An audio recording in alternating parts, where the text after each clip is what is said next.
জামায়াতের কেন্দ্রীয় সহকারী secretary general advocate Moazzem Hossain Helal বলেছেন 50% ভোটে 2/3 আসন পেয়ে সংখ্যাগরিষ্ঠতার জেরে বিএনপি সরকার জুলাই সনদ ও গণভোটের রায়কে অস্বীকার করতে চায়। অথচ গণভোটে হাঁ ভোট দিয়েছেন 70% ভোটার। গণভোটের এই রায় দায় দক্ষিণা নয়, এটাই সংখ্যাগরিষ্ঠ মানুষের রায়।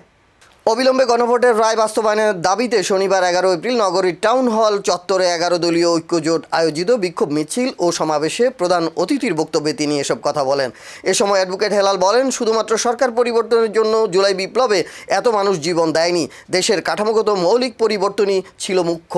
মহানগর জামায়াতের নায়েবে আমির প্রফেসর মাহমুদ হোসাইন দুলালের সভাপতিত্বে অনুষ্ঠিত সমাবেশে আরও বক্তব্য রাখেন বরিশাল জেলা জামায়াতের আমির অধ্যক্ষ আব্দুল জব্বার, লেবার পার্টির মহানগর সভাপতি ASM সোহেল মাহমুদ, এবি পার্টির মহানগর সমন্বয়ক GM রাব্বি, এনসিপি বরিশাল জেলা আহ্বায়ক আবু সাইদ মুসা, কেন্দ্রীয় নির্বাহী সদস্য রফিকুল ইসলাম কনক সহ 11 দলীয় জেলা ও মহানগর নেতৃবৃন্দ।